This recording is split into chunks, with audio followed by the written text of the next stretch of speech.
So I hope everyone is doing good in this tough times. Wait. Yeah. There is some problem. Sigangsa Baglari is getting access denied. So can we do something? Let me see. Why it is getting access denied? Oh, Sigangsa Baglari, can you speak? Yes, sir. Hello. Oh, what is the problem you are getting? So, uh, after after running the compile command, I'm getting access denied. Access is denied. Okay. So maybe you hear this lecture first, then you can discuss with me or one of the TA. Let us see. I will try to help you. Okay. So let us complete this lecture first. It will take not more than half an hour to 40 minutes, so that you are ready to start your first program or the first assignment.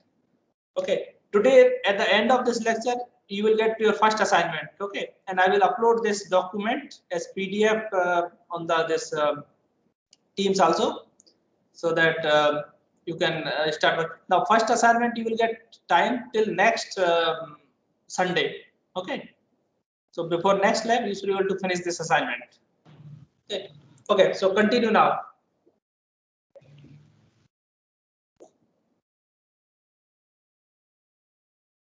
Yeah. Hello everyone. So we will start with our VLSI laboratory with the introduction of Verilog.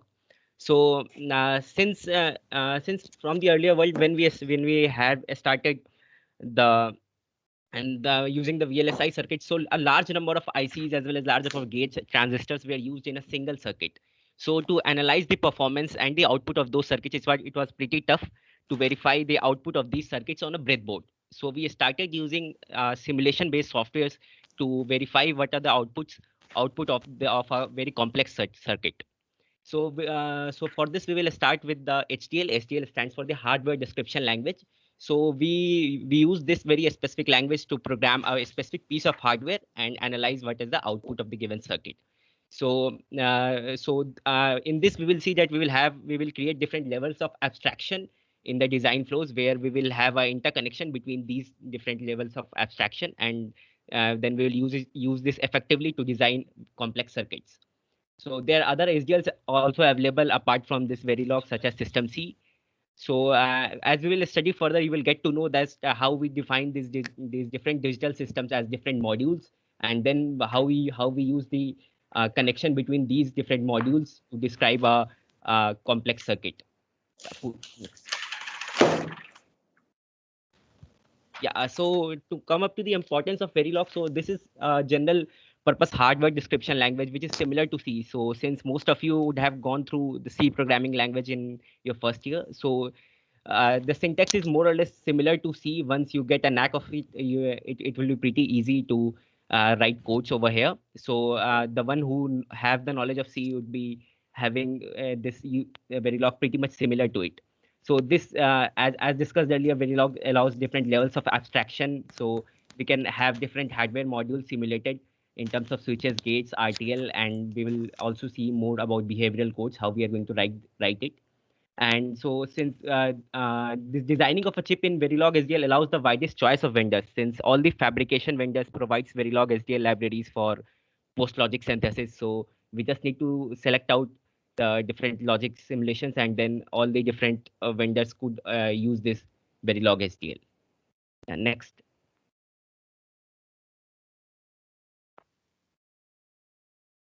Yeah, Put. Yeah. Would you like to continue?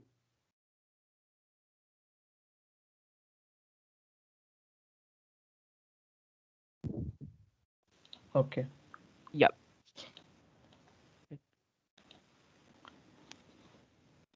Yeah, okay. So this is basically showing you the design flow of any chip that we make. So first of all, we will have a design idea, and that design idea will eventually have some kind of a flow graph or a pseudo code that you write on paper or anywhere. And that design idea then gets transformed to a behavioral design where we are just concerned about the response, like the input and the output, how they are related, how the relationships are. and this is known as RTL design. So RTL stands for Register Transfer Level Design.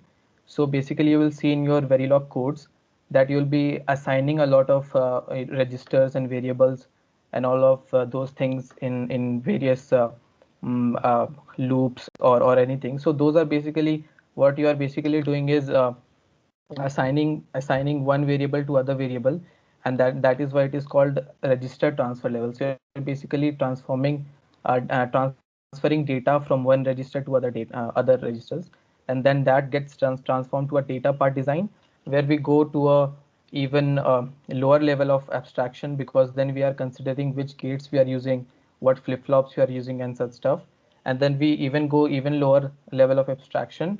Then we go to the transistor layout, like how the transistors will be kept and all such stuff.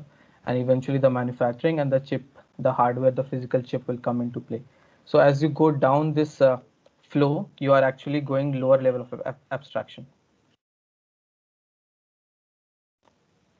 So whenever you write any Verilog code, so basically there are two ways to design, or there are two styles of writing Verilog code.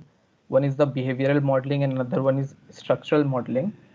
So when I will give you an example, you will understand what this is. So in behavioral modeling, what we are concerned is only the functionality of the circuit matters, and we are not saying how that is implemented. So as you can see in this diagram, that we are saying that if shift left begin something, begin and end are basically used like curly brace. If you have coded in C or C++, you will know how curly braces work. So you're getting into this loop when shift left is true, and then you are going to do some kind of then you're going to execute some kind of statements. Now when we are talking about hardware, these things basically are done in software, right? So we are not saying how these are done in hardware. The implementation part is not important.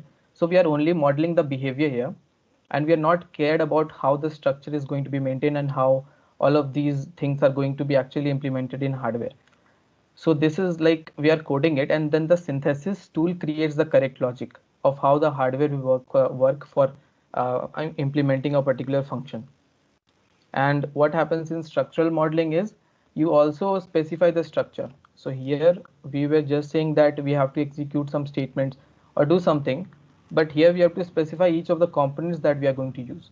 So there is one set of inputs that gets converted to a set of outputs, and inside of this you are also specifying what gates you are using, NAND gates or AND gates and all such stuff. You will also mention the lower level component. Even inside of this you will go down and say, okay, I am using AND gate, XOR gate, and like that. So this is the difference. I hope you get the difference here. Then whenever you are writing any Verilog code, so the basic unit is called a module, and we'll see what a module is. So we will see what a module is, and then we'll come back to this slide. So when you're defining any module, it will, like, this is all the syntax thing of Verilog code.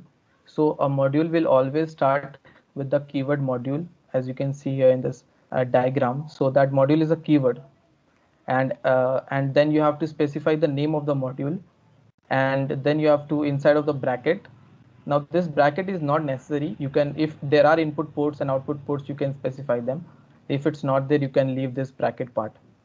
Then there will be port declarations and data type declarations. We will talk about this.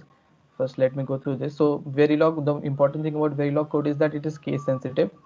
So you have to make sure that you are pertaining to that, and all the keywords will be lowercase.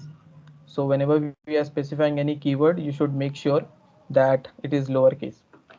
So white spaces are just used for readability. That means it doesn't matter, because semicolon is the statement terminator. So the compiler already knows when a statement is going to end. So we use white spaces just for readability, for us to understand how the flow is going on. And the comments are very simple, like as you must have done in C or C++. Single line comment can be done by double slash, and this star slash and star and then slash for multi-line comment, right? So this is about the module declaration that I was talking about. So it will begin with the keyword module, and then you'll give a module name. You can give it any name, but it's always recommended that whatever functionality you're trying to implement, you should name it accordingly.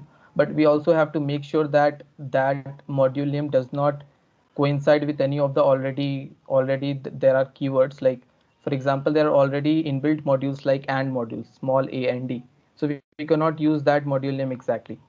So we have to make sure that we are using something else, but also at the same point of time we should define what functionality we are doing. It is just recommended. So yeah, so providing module name, and you include the port list and all, and then you have to specify the port types. So any hardware or anything that you make, it will be, if it does include, if your functionality does include an input and an output, then you have to like you can give it the names of whatever ports you have, like out, in a, in b, clock, aclr, but then you have to specify which of these are input ports and which of these are output ports. So the way we do it is by input, output, and in out keyword. So as you can see on the right, input 7:0 means it's basically a register of 8-bit in A and in B both. Then another input is clock and ACLR. Output is 15:0 out. And in out is bidirectional port. That means it can behave both as an input port as well as an output port. Okay. So yeah, so one thing was that here we saw that we are putting um, the port declaration, that whether it's an input or an output, inside of the module definition. We can also do there is an alternative to inside port declaration, that is like you could directly put the declaration of the ports, whether it's input or output, inside of the brackets itself. So you instead of doing it inside like we are doing here, we could put it directly on the brackets that is on the top. And this is just a simple example of an AND gate, so simple AND.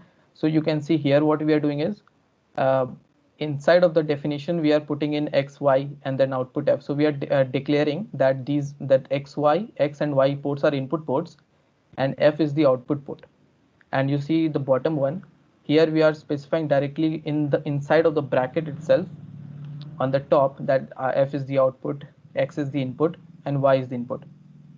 This assign statements that you will see, just for now you can understand that since you know that it's a simple AND gate and x and y are the inputs and f is the output, so f has to be x and y. We will see more to it, like why assign is used and everything. So like data types in Verilog, you must have done coding in C or C++. You know there are various data types that hold values.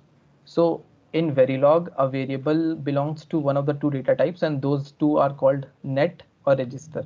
So in this course, we are going to use the basic var or try in net most of the times, although there are other also, and in register reg. So the difference between these two is net has to be continuously driven.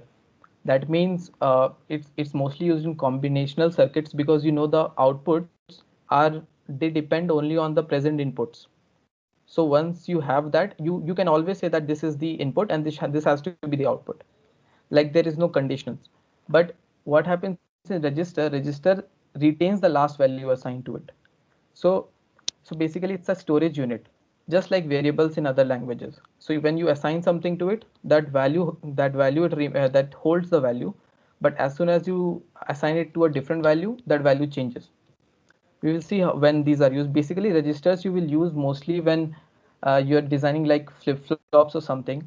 So flip-flops, like there are some kind of events that will drive those statement executions. For example, like we are going to say when there is a positive edge of the clock, Q gets assigned to D.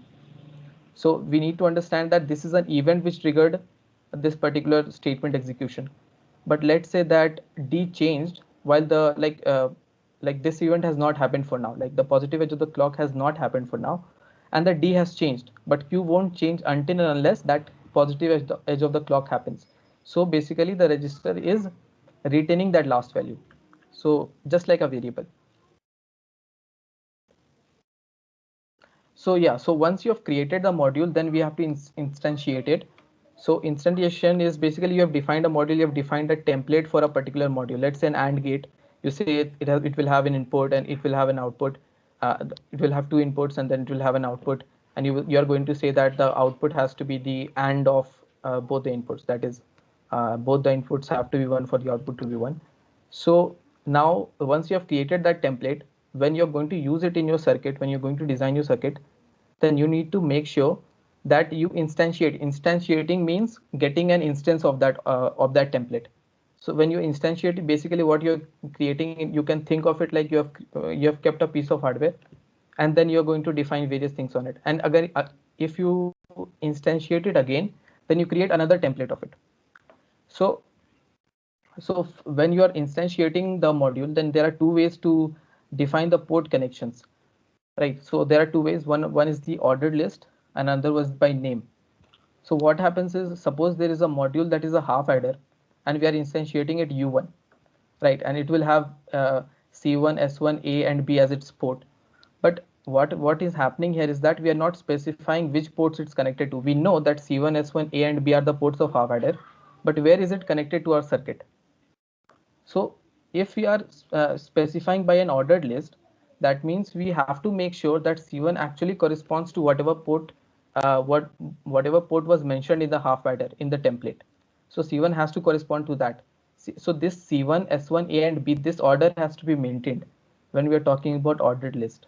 But when we are instantiating using like by name, then we can whatever order we can make, like we can keep it any order, so that it's a recommended method, because then you don't have to care about the order. You can say, okay, the S1 has to be connected to the A port, Cn has to be connected to the B port of the half adder, because the half adder already, the template will already have those A, B, sum, and CO ports. Now you don't have to remember which came first, which came afterwards. So this is the recommended method whenever you are going to instantiate any module. Yeah, so as I talked about assignment statements, so you will assign inputs and outputs, all those things. So there are basically two assignment statements. One of them is continuous, and another one is the procedural. As I said, continuous assignment statements is basically it's always active. So it doesn't depend on any condition. It only depends on the present value of the inputs, and you always assign it. Like if there are inputs, the output is always defined just by that present value. We don't have to care about it. It doesn't change with time. Input output is directly related, and that is when we use continuous assignment. So you can see it is saying wire 15 is to 0, so 16-bit register adder out is mult out plus out. So it is adding it. It's saying that it's always going to be mult out plus out. We don't have to care about anything else. Or there is equivalent to, you can also just declare the wire variable and then assign it. It's the same thing. Now, other than the continuous assignment, we have the procedural assignment. Here we can use two blocks. One is the initial block, another is the always block. So procedural is not continuous. That is okay. So procedural has to be based on some conditions, because as I said last, that continuous is always happening. It's always active. So when one of the right hand side operands changes, expression is evaluated and LHS net is updated immediately. Right. So, when there are continuous assignments, what happens is it won't change unless something on the RHS changes. So as soon as something on the RHS changes, LHS also changes. In procedural, what happens is there are some kind of conditions. For example, initial or always. Let's talk about always first. Can I interrupt here a little bit? Yes, sir. Okay.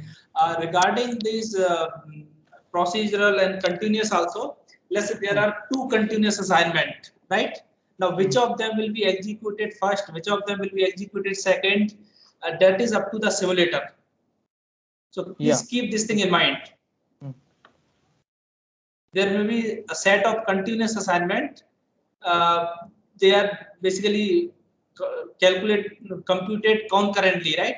So, but in actual simulator, one will happen first, other will happen second, right? So that will not be very clear. That will depend on the simulator. So please keep this information in mind before writing your program. Okay, you can continue.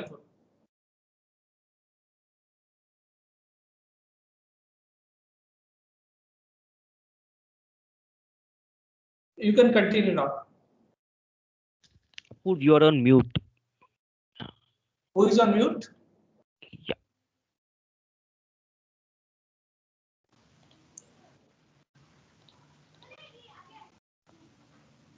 Yeah. So other than the continuous assignment, we'll have initial and always blocks. So always will be triggered whenever some kind of event happens. So let's say we are going to write always at the rate. We'll show you the syntax in the example. So always at the rate positive edge of clock. So when the positive edge of the clock happens, do something inside of it. And this always happens in looping fashion. Always. Whenever this event happens, run something inside of it. Initial, what happens is initial runs only once. So whatever is written inside initial, that will run only once. But always is always happening. It's continual. It's something like an infinite loop if there is no end condition to it. So each always an initial block represents a separate process. So and processes run in parallel start at simulation time equal to 0. So there are like n, if there are n always blocks in your code, so all of them will be different processes which will start their execution at time t is equal to 0, and then they will loop with their time, whatever their time they are taking inside of their independent processes. Initial is also a separate process, and that initial will also start at time t is equal to 0. So when whatever you're writing inside of initial or always, we don't know which is going to, like we can say they are parallel processes. So each of them will start executing at the same point of time. So you should understand that whatever you write inside always, it doesn't have to be ordered because they are all concurrent, parallel.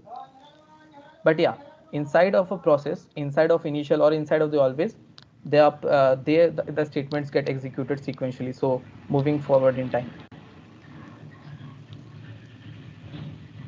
Yeah, so let's look at example. So this is design conception follow a top-down approach. So we can think of like if you're designing a ripple carry adder, then we can think of from a top-down approach, like going from the most highest level of abstraction, that is we will have an add 4 module because we will have 4 bits of addition. Then we are going to go down, then we require each of the bits will have a separate add module. Then each of the add modules will have a carry module and a sum module. So this way, if you think, there is a top-down approach. We are thinking right from the top and then going down, lower level of abstraction. As we reach the leaf of such a tree, then we say that that is the most basic component, or you can call it a module, simple module, like a carry module. Inside of it also we will have something like an AND or an OR module, like that.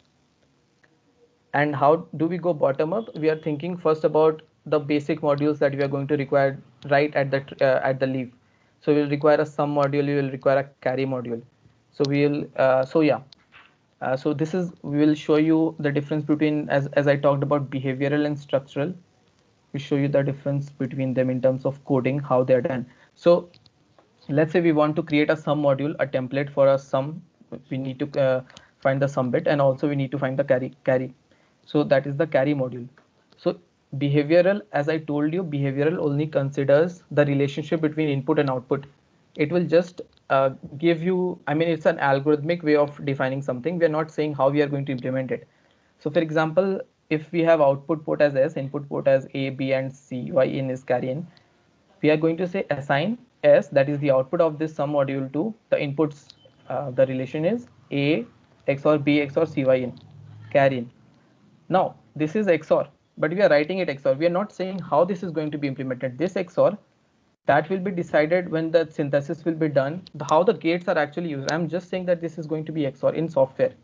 This XOR can be used, can be directly a XOR gate, can be realized using a NAND or a NOR gate. We don't know. Now, similarly, the carry module, you assign the output CO of that carry module to AB plus BC plus AC, right? Again, we are not saying how we are going to implement this AND or how we are going to implement this OR, right? So this is behavioral modeling. Here we are only concerned about the relationship. We are doing it in software. We are not really caring about how that is eventually going to be implemented in hardware. That is something that the synthesis tool will do. This is structural modeling. Just look at the difference between behavior and structural. Here also this is input output, okay, X, Y, C, I, S, C, O. But here we are saying XOR. So this XOR is the inbuilt module. We have not created its module. This is the inbuilt module for Verilog. Now we are saying we are going to do XOR using that module. Here we said, okay, just do the XOR of A and B. We didn't say what module to use, right? Here we have specified explicitly that we are going to use XOR module only. Here also, if you see, we are using the AND module. And as you can see, these are instantiation.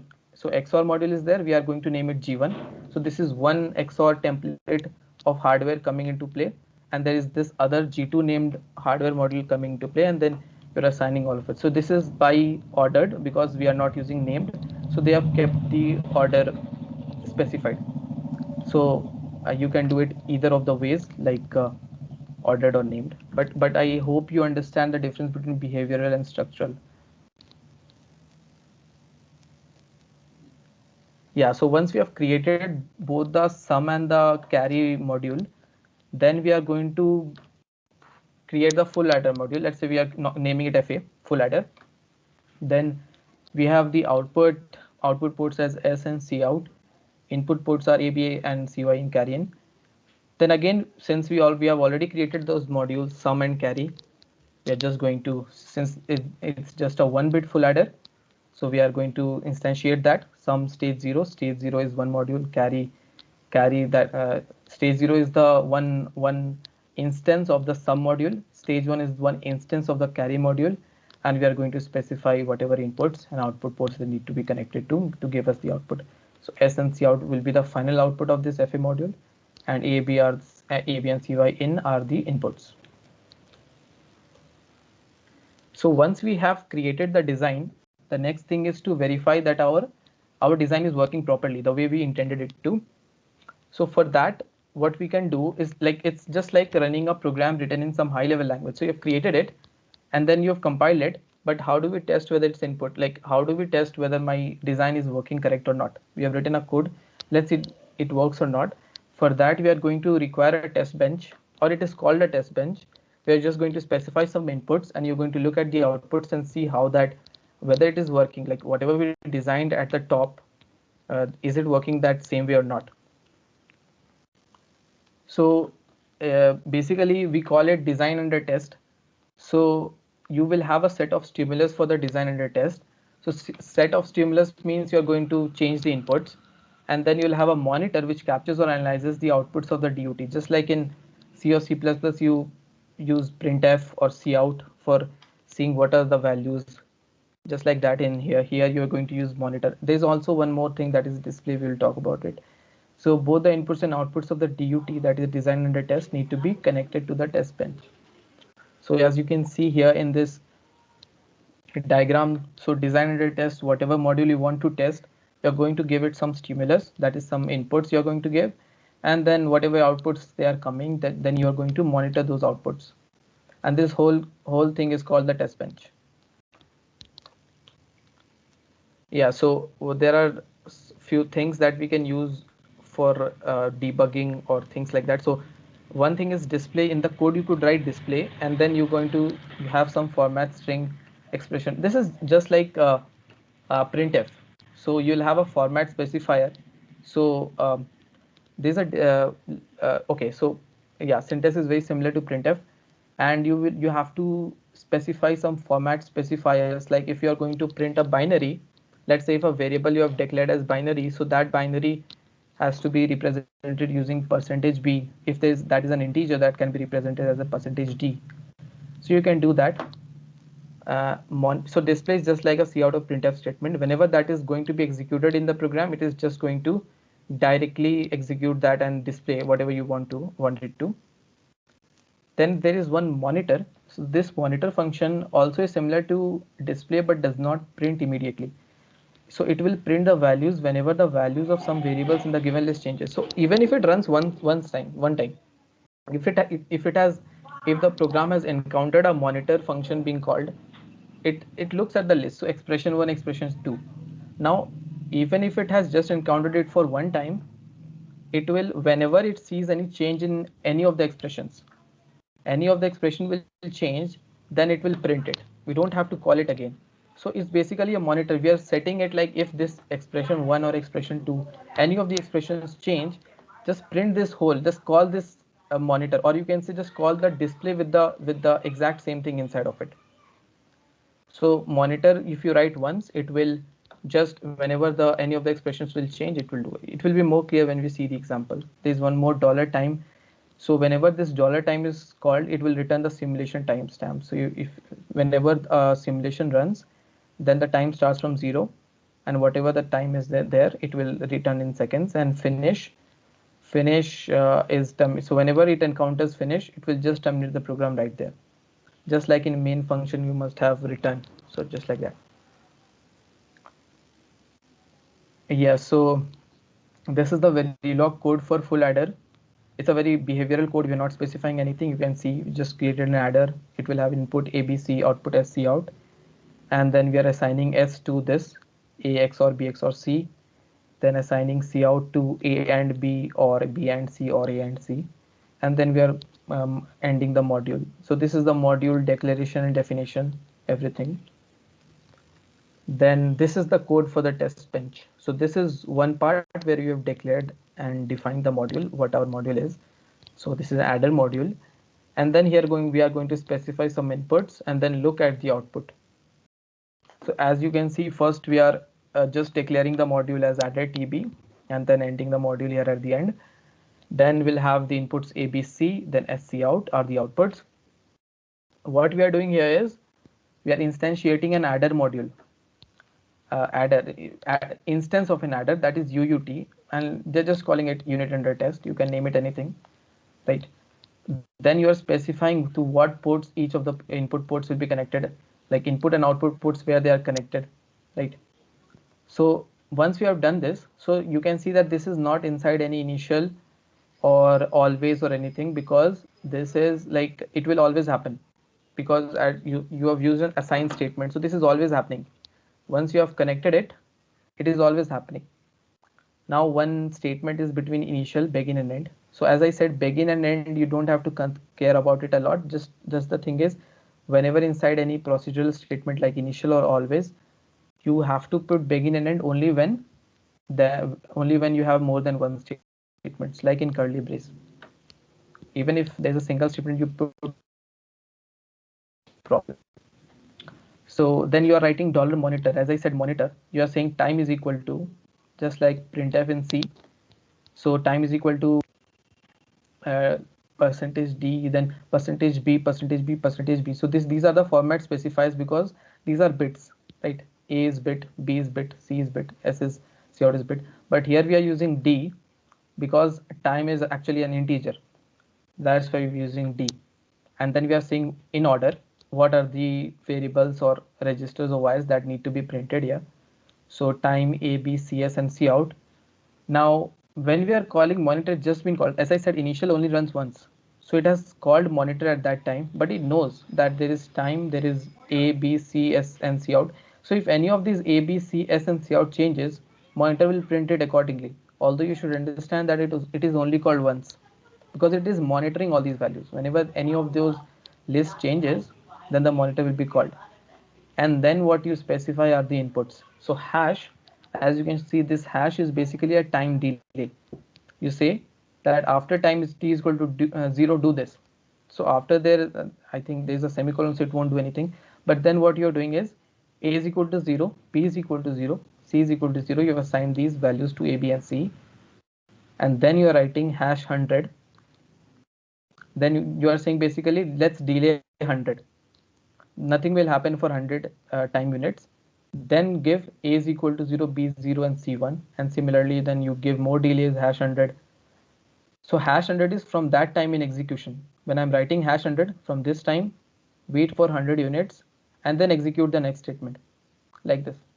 And as soon as it reaches, or you have tested whatever you wanted, you just finish it. $finish will do it after 40. This is important, this initial, begin, end, this dump file and dump vars. So this is just like you monitor it, then you could see the since you printed monitor time is equal to this, so you can see from there. But for using the GTK waveform and analyzing your outputs there, what you have to put this line. So dump file is basically you're creating a VCD file. VCD stands for variable change dump. So it's creating that file, adder instance, you can name it anything you want. And then you're in that file, you have to specify which variables you want to dump. So I'm saying $dump vars. Now it's not taking any parameters, although you can give it a parameter to specify some individual variables or whatever you want to show, give into this dump file.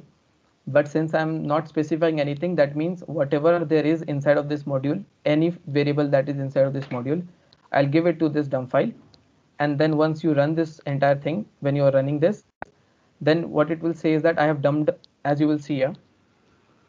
So I've created the, okay, yes, so I've created both the modules adder, test bench, as you can see here. This was named as adder TB, which is adder test bench, TB for test bench, and this is the adder, right?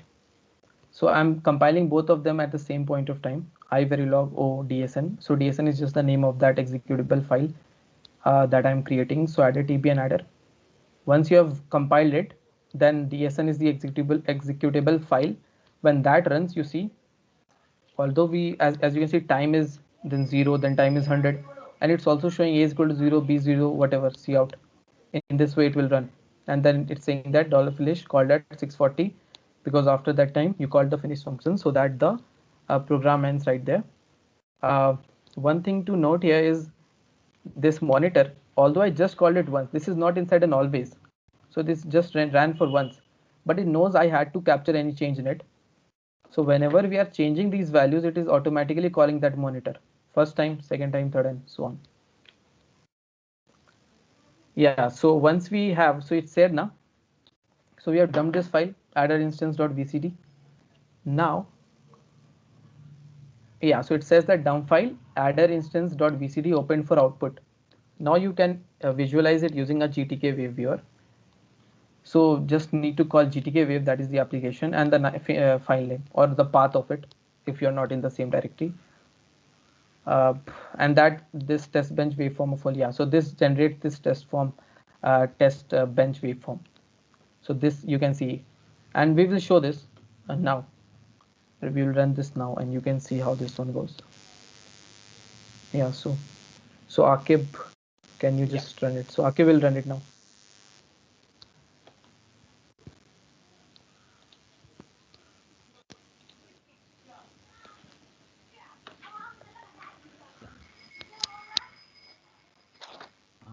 I cannot present.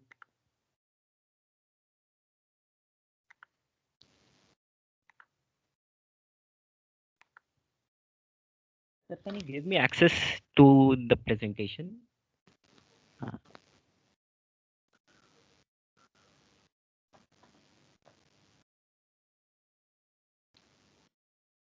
Sir, are you there? Hello?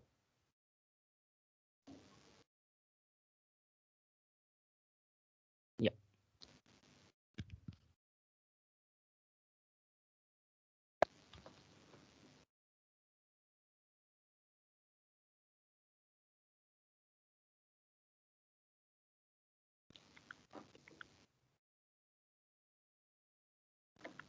Yeah. The screen visible, right? No, not yet. Okay.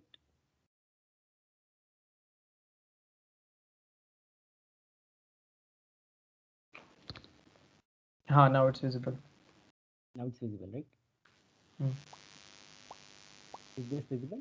Notepad file? No, that is not visible. I think you just shared it, that window.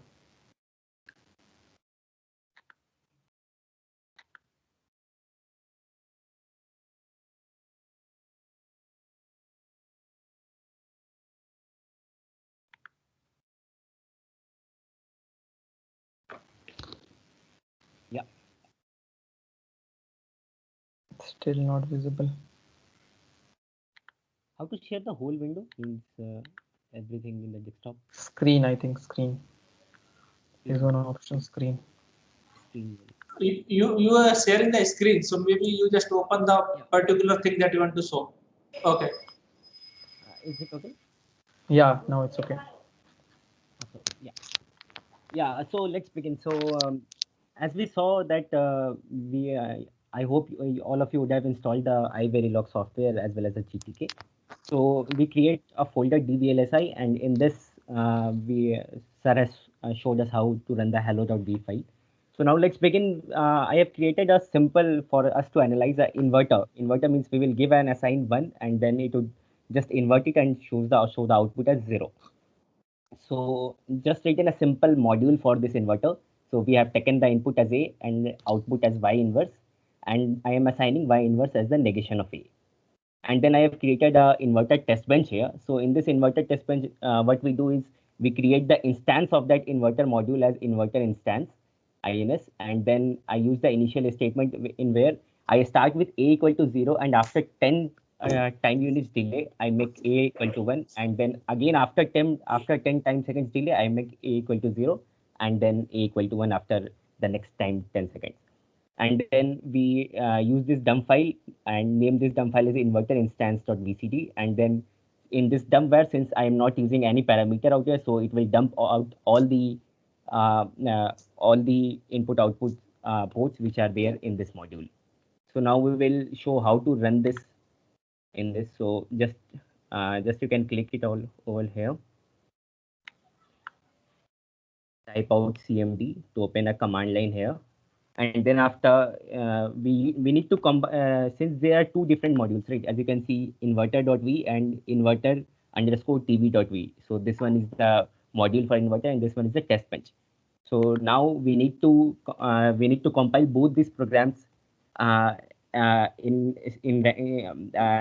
mean both these programs at once. So I use iverilog space and then let's name this as DSN file, and then I write the names of both these files, inverter underscore, and then click enter. So these two files get compiled, and then to execute, I have to write VVP space the file name which I have. So it shows that dump file inverter instance.vcd is open for output. Now to analyze, now to view this in the GTK wave. So one way is to open it using the GTK wave as shown by Sir. The another way is directly we can open the GTK wave from the command line itself. So we have to use the command GTK wave space the inverter instance name which we have. So as we can see, the dump file name is inverter instance.bcd. So we need to open this file here. So we'll use GTK wave space inverter instance dot bcd. Yeah. So yeah. So it opens the GTK wave folder. GTK wave. So now we click on this plus button and see the inverter instance. So these are the different variables which we are dumped here. So wire A and wire Y inverse. So to generate a waveform output, we click on the wire A first and then click append. Then we go to Y inverse and then click append. And you can use maximize, minimize from your cursor here. So as you can see, this shows out the cursor here. So at which time instance you are, this shows it. So as we can see, so for the first 10 seconds, A was 0 and Y inverse is 1. After 10 seconds, since we made A equal to 1, so then Y inverse becomes 0. And so on. After 20 seconds, we made A equal to 0 and then Y inverse becomes 1. Right. So I hope everything is visible out here. And just to see how test bench does, so after 10 time seconds delay, we made A equal to 1. Then after the next time second delay, we made A equal to 0, and then so on. So we can analyze our output from here. So for the given input, our output is this. So yeah, it's working fine. So in this way, we can analyze the output of our circuits, whichever we have made. So this is one of the basic examples. Let's run out one more example out here. So the next example is of adder, a full adder. So the full adder, as Apoorv discussed in the presentation. So for the full adder, we define a module adder, inputs A, B, C, and output S and C out. S is the sum and C out. So we assign the sum as A, XOR B, XOR C. So the XOR of all the three, and then assign the C out as A and B, or B and C, or A and C. A simple module for a full adder. And then now we create test bench for this. So to create a test bench, we create. Akib. Yeah. Okay. I want to demonstrate them a different way of doing this. Okay. See, you need not to write the different files for different modules. Yeah, In we fact, can. it is possible that you can include all the module definition in one file. So Akib, Yes, why sir. don't you do one thing? You copy the module from adder.v and paste in this adder TV. Yes, sir. Yeah, that could also be done. I thought means making a different files test bench and would be a better idea. Yeah, Okay, we now can do paste it it like here. this also. Yeah. Okay, so this is basically one way. Now here you notice one thing. This is module adder, right? But this module is just a module definition, right? There is no instantiation inside this module. So it's just a definition, right? It's just a definition, correct? Now you see the module adder dot underscore tv, right? Now sometimes this is test bench is also written as stimulus. So you may see somewhere that module stimulus, right? So it is actually the module adder tv that is basically being executed, because inside this module you have one instance called UUT, which is actually adder, right? So which functions like a adder. So inside this adder TV, you have this one module adder. Its name is UUT. You can name it anything. It's arbitrary basically. Yeah. Only thing is that this adder should be there because this is one of the module name. Then inside you have initial, begin, and end, right? Now you see here you are monitoring the time A, B, C, all these values here, monitoring basically. Then there is a delay 0, right? So at the beginning, all the values are reset to 0. Then this is 100 time delay. Now this, when you see this hash, right? Hash means it's a time delay. Now this time delay is basically sequential. It adds up. So if you see the first command, this is will be 0 plus 100. So it will happen at 100 this cycle. The next is again hash 100. So that will happen at 100 plus 100, 200. This will happen 300. This will happen at 400. Now sometimes you can do some changes. For example, you can, instead of writing this delay at the beginning, you can write inside a equal to 0 and inside you write hash 100. So that is basically another technique which you will learn in future lecture. So you can basically control the timing flow. And then of course this is initial. So you will have basically, you can have multiple initial blocks. See, there are two initial blocks inside this module adder TV or stimulus module. Then that is basically, second is basically for dumping files. Now these both of them are basically, they both of them run concurrently. Okay. You want to add something else or it's okay? No, sir, it's okay. Just wanted to add that this dump file name, you can set it by yourself. So whatever would be the name of this dump file, you need to call it out when you are calling it for the GTK web. And you show them the folder also where this file is generated. Okay. Yeah. So it's all created in this dvlsi folder. As you can see, I ran out the inverter.v file, right? So the inverter.v and inverter.tv.v, and this one is the VCD file which was generated, inverter underscore ins.vcd. So this is the Second VCD. last. Yeah. Second or third start. There are Sorry. two visit files. Yeah, I actually ran it out multiple times. Yeah. That's okay. Yeah. You can see the time stamp if you have any doubt. Yeah. It would be more clear when I show them the waveform after compiling this. So now you just run this adder underscore TV. All right. Yeah. Just let me save it again, and then yeah. So since this is just a single file, so we'll just compile the.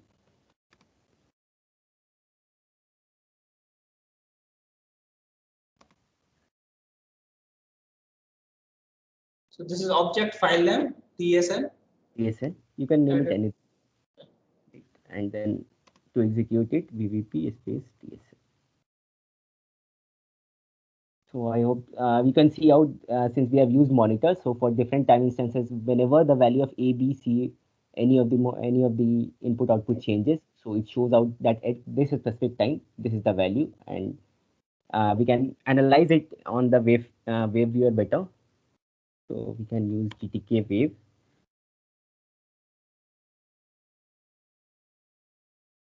Instance.vcd. This is the VCD file name which we had mentioned over there. And then this opens out. So these are the different input outputs. So let's append it out. A,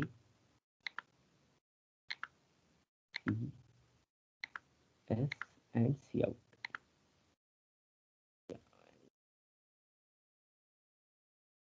Yeah, I hope this is now visible.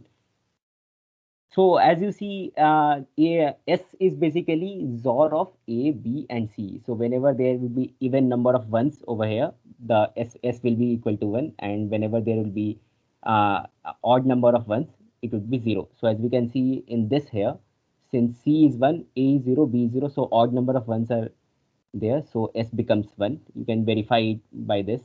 And here B equal to 1, C equal to 1, so S becomes 0.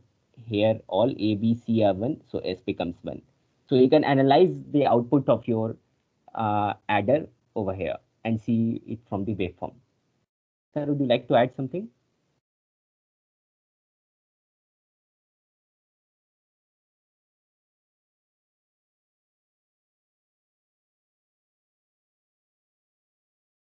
Yeah.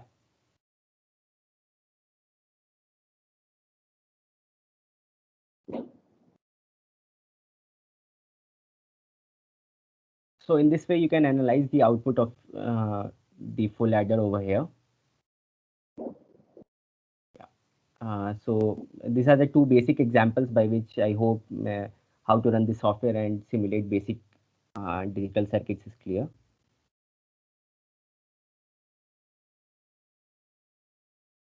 And you can see the added instance.vcd file over here, the VCD file which we have generated.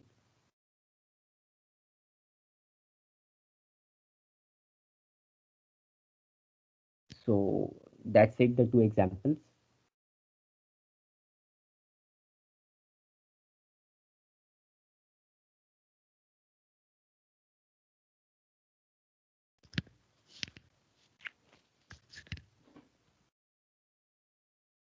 Are you done? Yes, sir. Okay. Yeah, Any questions? Yeah, now we are open to questions. Attendees, any question?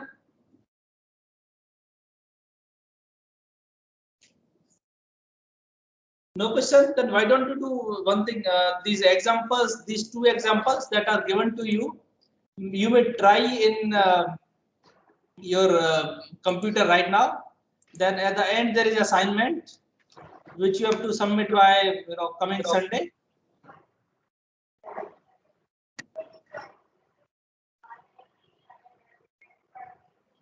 So Yeah. in the initial demonstration where the adder and full adder files were separate, don't we need to interpret? Like, how does the compiler know where to check for the adder module? Okay. See, there are two module definition, right? But in definition, module definition adder, there is no instance. You understand? Okay. Instance is the actual device. So if there is no instance, means it's just a definition. There is no device there actually. Yeah, so I'm asking, where does it get the definition from? Like, do we provide it in the path, or? No, it's there. See, if you see the file, then it basically compiles all the module definitions. So only one of the module, which we call test bench or stimulus, there we have the instances of those modules. Oh, okay. Okay, so only one of the module will have actually the instances. Other will not have the instances. Okay. So it is the module with instances which is actually executed.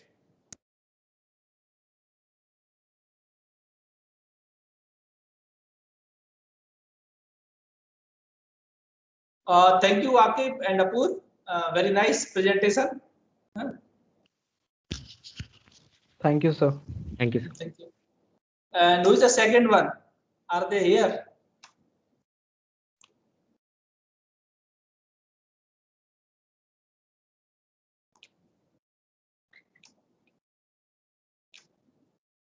Okay, now let me stop recording first. Now we do not need to record.